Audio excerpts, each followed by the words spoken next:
Christmas సందర్భంగా ఆంధ్రప్రదేశ్ ముఖ్యమంత్రి జగన్మోహన్ రెడ్డి డ్రామాను రక్తి కట్టించబోతున్నాడా? పులివెందుల వేదికగా పంచాయతీ షురూ చేయబోతున్నారా? పంచాయతీ పెద్దగా వైఎస్ విజయమ్మ వ్యవహరించబోతున్నారా? ఆస్తి పంపకాలు సిద్ధమయ్యాయా అంటే అవుననే సమాధానం ఇస్తున్నారు కొంతమంది రాజకీయ విశ్లేషకులు. ఇక ఇదే అంశానికి సంబంధించి మనతో మాట్లాడేందుకు ప్రముఖ రాజకీయ విశ్లేషకులు, ప్రముఖ సీనియర్ జర్నలిస్ట్ సిఎస్ రావు గారు మనతో ఉన్నారు. ఆయనతో మాట్లాడదాం. Sir hi sir. Hello Krishna. Sir, Christmas సందర్భంగా జగన్మోహన్ రెడ్డి డ్రామాను రక్తి కట్టించబోతున్నాడా? ఆస్తి పంపకాలు షురూ చేయబోతున్నారా? ఇడుపులపాయ వేదికగా ఆస్తి పంపకాలు జరగబోతున్నాయా? ఆస్తి పంపకాలకు వైఎస్ విజయమ్మే పంచాయతీ పెద్దగా వ్యవహరించబోతున్నారా అంటే ఏం చెప్తారు సార్? ఒకటేంటంటే జగన్మోహన్ రెడ్డి కానీ షర్మిల కానీ వీళ్ళు ఎప్పుడు కూడా క్రిస్మస్కి కానీ లేదంటే రాజశేఖర రెడ్డి జయంతప్పుడు కానీ వర్ధంతప్పుడు కానీ ఇడుపులపైకి వెళ్తూ ఉంటారు. గత 2 సంవత్సరాల నుంచి మనం చూస్తున్నాం, ఎడమకం పడమకంగా వాళ్ళిద్దరూ ఇడుపులపైకి వెళ్ళి ఆ కార్యక్రమాన్ని ముగించుకొని వస్తూ ఉంటారు. కానీ వాళ్ళు అక్కడ ఏం మాట్లాడుకున్నారు, కలిశారా, ఎదురుపడ్డారా, మాట్లాడుకున్నారా, ఇలాంటి అంశం మీద చాలా ఆసక్తిగా చర్చలు జరిగాయి. అలాగే రకరకాల ఊహాగానాలు కూడా వచ్చాయి. ఒకనొక సందర్భంలో రాత్రి వేళల్లో వాళ్ళు ఒకే ఇంట్లో ఉన్నారు, ఒకే ఇంట్లో ఫ్యామిలీ మొత్తం ఉన్నారు, వాళ్ళు మాట్లాడుకున్నారు. కానీ పైకి జనాలకు మాత్రం ఎడమకం పడమకంగా ఉన్నారు. బట్ వాళ్ళకి ఒక అండర్స్టాండింగ్ ఉందని చెప్పి ఒక వర్షన్ ఉంది. ఇంకొక వర్షన్ ఏంటి, లేదు జగన్మోహన్ రెడ్డికి అలాగే షర్మిలకి ఇద్దరికి కూడా ఆస్తులకు సంబంధించినటువంటి వ్యవహారం నడుస్తుంది. ఆ వ్యవహారంలో ఇద్దరికి కూడా మనస్పర్ధలు వచ్చాయి. సో దాంతో వాళ్ళిద్దరికి పట్టడం లేదు అని చెప్పి మరొక వర్షన్. ఇంకొక వర్షన్ ఏంటి, జగన్మోహన్ రెడ్డి అలాగే షర్మిల బాగానే ఉంటారు, అన్నా చెల్లెలు ఇద్దరు ఓకేను, కానీ భారతి విషయంలోనే కొద్దిగా తేడా ఉంది, భారతి కారణంగానే వీళ్ళంతా దూరం అయ్యారు, ఇలాంటివన్నీ వినిపిస్తూ వచ్చాయి. సో వినిపిస్తున్నటువంటి క్రమంలో తెలంగాణ వైఎస్ఆర్ పార్టీ పెట్టారు, వైఎస్ఆర్టీపీని పెట్టారు. సో ఆ పార్టీని వీళ్ళు కాంగ్రెస్ పార్టీలో విలీనం చేయడానికి షర్మిల సిద్ధమైపోయారు. చివరి నిమిషంలో ఆ పార్టీ విలీనం ఆపారు. ఆపడానికి కారణం ఏంటంటే విజయమ్మ కారణం అని చెప్పి అప్పట్లో వినిపించినటువంటి న్యూస్. ఎందుకు ఆపారు, కారణం ఏంటి, విజయమ్మ ఏం చెప్పారని అంటే దాని మీద కూడా ఒక న్యూస్ వచ్చింది. బైబిల్ మీద ప్రమాణం చేశారు జగన్మోహన్ రెడ్డి, ఆస్తులు పంచిస్తారని చెప్పి, అందుకే విలీనాన్ని ఆపేశారు. ఒకవేళ విలీనం అయితే కనుక కాంగ్రెస్ పార్టీలో చేరి షర్మిల ఆంధ్రప్రదేశ్కి వచ్చి ఆంధ్రప్రదేశ్లో ప్రచారం కనుక చేస్తే అప్పుడు జగన్మోహన్ రెడ్డికి ఇబ్బంది అవుతుంది.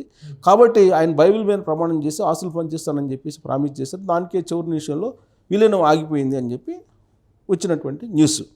సో ఆ తర్వాత నుంచి పరిణామాలు చూసాం. తెలంగాణ ఎన్నికలు జరిగాయి. తెలంగాణ ఎన్నికల సందర్భంగా ఆమె కాంగ్రెస్ పార్టీకి బేషరతు మద్దతు ప్రకటించారు.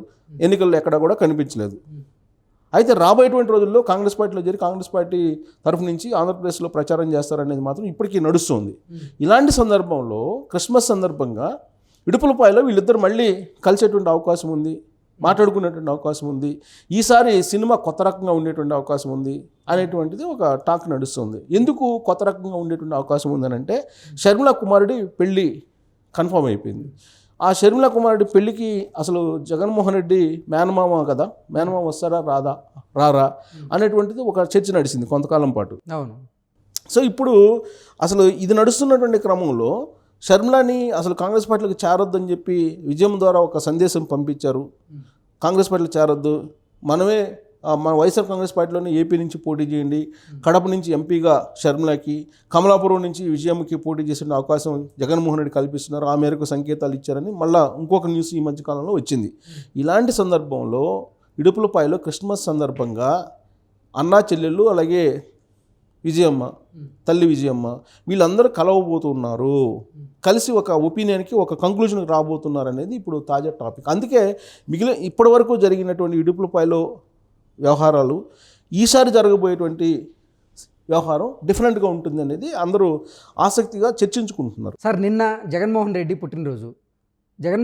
పుట్టినరోజును పురస్కరించుకొని షర్మిల గారు ఒక్క చోట కూడా విశేష చెప్పినటువంటి దాఖలాలు లేవు, ఎక్కడా కనపడలేదు. నిన్న ఒక వార్త కూడా బయటకు వచ్చిన నేపథ్యం, అంటే జగన్మోహన్ రెడ్డికి షర్మిలకి వివాదాలు ఇంకా తారాస్థాయికి చేరాయి, కానీ వాళ్ళిద్దరి మధ్య సంధి అయితే కుదరలేదు అనేది ఒక వార్త బయటకు వచ్చింది. ఈ నేపథ్యంలో అసలు క్రిస్మస్ రోజు కలవబోయేది నిజమా, లేదు నిజంగా వివాదాలు తారాస్థాయికి చేరాయి అనేది నిజమా అంటే ఏం చెప్తారు సార్? ఒకటేంటంటే ఇద్దరి మధ్య గ్యాప్ ఉంది అనే మాట వాస్తవం, అందరూ కూడా అది చెప్తూ ఉంటారు. వాళ్ళిద్దరి మధ్య గ్యాప్ ఉంది, ఆ గ్యాప్ని సర్దిద్దేటువంటి ప్రయత్నం విజయమ్మ చేస్తున్నారు. షర్మిలకి న్యాయం జరిగేంత వరకు నేను షర్మిలతో ఉంటానని చెప్పి ఆమె విజయమ్మ చెప్పడం జరిగింది. ఆ న్యాయం ఏంటి అనేది మనకు తెలియదు. ఆస్తుల న్యాయమా, ఆస్తులు పంచించడం, లేదా రాజకీయ కోణం నుంచి చూస్తే తెలంగాణని షర్మిలాకి, ఆంధ్రప్రదేశ్ని జగన్మోహన్ రెడ్డికి పంచిచ్చేదానికి ఆమె న్యాయం అనుకుంటున్నారా? అక్కడ ఒక చర్చ్ ఉంది, ఆ చర్చిలో ప్రార్థనలు చేస్తూ ఉంటారు. కడపలో అదే పులివెందుల చర్చిలో ప్రార్థనలు కూడా చేస్తూ ఉంటారు. జగన్మోహన్ రెడ్డి షెడ్యూల్ ప్రకారం ఏంటంటే 23వ తారీఖున ఆయన వెళ్ళబోతున్నారు కడప జిల్లాకి. 23, 24, 25 3 రోజుల పాటు అక్కడే ఉండబోతున్నారు. సో అక్కడ ఫ్యామిలీ వెళ్తారు, ఆయన కూడా సతీ సమేతంగా వెళ్తారు. ఖచ్చితంగా పులివెందుల చర్చిలో పూజలు మాత్రం కన్ఫామ్గా చేస్తారు క్రిస్మస్ రోజు. కాబట్టి ఆయన 23, 24, 25 తేదీలు అక్కడే ఉంటారు. వాళ్ళు శంకుస్థాపనలు, ప్రారంభోత్సవాల్లో కూడా పాల్గొంటారు ముఖ్యమంత్రి హోదాలో. ఇదంతా ఒక ఎత్తు, అఫీషియల్ వర్షన్. కానీ మిగిలినటువంటి వర్షన్ ఏంటి, మిగిలినటువంటి ఎపిసోడ్ ఏంటి? ఆ ఎపిసోడ్ ఏంటంటే ఇడుపులపాయ కేంద్రంగా చేసుకొని ఇడుపులపాయలో ఈ ఫ్యామిలీకి సంబంధించినటువంటి చర్చలు ఈసారి ఖచ్చితంగా ఉంటాయి అని చెప్పి వైఎస్ఆర్ కాంగ్రెస్ పార్టీకి సంబంధించినటువంటి వాళ్ళు కానీ, లేదా వైఎస్ ఫ్యామిలీకి సంబంధించినటువంటి వాళ్ళు కానీ నమ్ముతున్నటువంటి అంశం. ఎందుకనంటే ఇది ఫైనల్కి వచ్చేసింది. ఈ ఫైనల్ ఎపిసోడ్లో ఒకవేళ సర్దుకుంటుందా వాళ్ళిద్దరి మధ్య వివాదం, లేదా అలానే ఉండే పని అయితే కనుక రాబోయేటువంటి రోజుల్లో షర్మిల రూపంలోనే జగన్మోహన్ రెడ్డికి రాజకీయపరమైన ఒక పెద్ద థ్రెట్ ముందు కనిపిస్తుంది. కాబట్టి ఇది ఫైనల్ సిట్టింగ్ అని చెప్పి మనం భావించుకోవచ్చు. ఫైనల్ సినిమా క్లైమాక్స్కి వచ్చేసింది అని చెప్పి అనుకోవచ్చు. ఈ సినిమా క్లైమాక్స్కి వచ్చినటువంటి క్రమంలో గతంలో మాదిరిగా ఎడముఖం పెడముఖంగా ఉంటే కనుక రాబోయేటువంటి రాజకీయ పరిణామాలు చాలా విచిత్రమైనటువంటి వాటిని మనం ఆంధ్రప్రదేశ్లో చూడవచ్చు. లేదు, విజయమ్మ జోక్యం చేసుకుని ఆల్రెడీ బైబిల్ మీద జగన్మోహన్ రెడ్డి ప్రమాణం చేశారు, ప్రమాణం చేసి ఆస్తులు పనిచేస్తారని చెప్పారని చెప్పి షర్మిలకి చెప్పారని చెప్పి ఒక న్యూస్ గతంలో వచ్చింది కదా. ఆ న్యూస్ ప్రకారం కనుక విజయమ్మ మధ్యలో ఉండి ఆస్తుల పంపకాన్ని కనుక సక్రమంగా చేసి షర్మిలకి కనుక న్యాయం చేస్తే ఆ వివాదం సమసిపోతుంది. లేదంటే అది రాజకీయ పరిణామాలకి, విపరీతమైనటువంటి రాజకీయ పరిణామాలకి దారితీసేటువంటి పరిస్థితి ఉంది. అందుకే ఈసారి క్రిస్మస్ అనేది వైఎస్ ఫ్యామిలీకి చాలా కీలకం అనేటువంటిది ఒక చర్చ అయితే నడుస్తూ ఉంది. ఎందుకు క్లైమాక్స్ అని చెప్తున్నానంటే, సినిమా క్లైమాక్స్కి వచ్చింది అన్నా చెల్లెల మధ్య అని చెప్పి ఎందుకు మనం ఈ విధంగా విశ్లేషణ చేసుకోవాల్సి వస్తుందంటే, ఆల్రెడీ షర్మిల కుమారుడి వివాహం నిశ్చయమైంది. సో నిశ్చయమైనటువంటి క్రమంలో ఆస్తుల వ్యవహారం కూడా తెలుసుకోవాలి. లేదంటే నెక్స్ట్ రాబోయేటువంటి రోజుల్లో జగన్మోహన్ రెడ్డి అసలు కనీసం చర్చలకు కూడా వచ్చేటువంటి అవకాశం లేదు.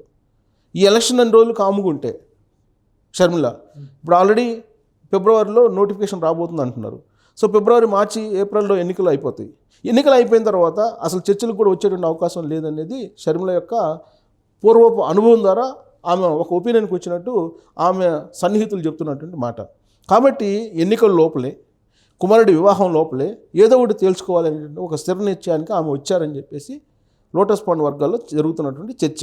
సో కాబట్టి ఇది క్లైమాక్స్ సినిమా, అన్నా చెల్లెలకి మధ్య క్లైమాక్స్ సినిమా ఇడుపులపాయలో 25వ తారీఖున ఏం జరగబోతుంది అనేది ఆసక్తికరమైనటువంటి ఒక అంశంగా, ఒక ఎపిసోడ్గా మనం తీసుకోవచ్చు. ఆ క్లైమాక్స్ ఎలా ఉంటుంది అనేది, ఆ క్లైమాక్స్ని ఏ విధంగా వ్యక్తిగట్టించబోతున్నారు అనేది. సో ఇప్పటి వరకు ఆడినటువంటి ఒక రాజకీయపరమైన గేమా, లేదంటే ఫ్రెండ్లీ గేమా, లేదంటే ప్రత్యర్థుల్ని కన్ఫ్యూజ్ చేసేటువంటి గేమా, వీటన్నిటికీ ఒక క్లారిటీ వచ్చేటువంటి అవకాశం లేకపోలేదు ఈసారి. Okay sir, thank you so much.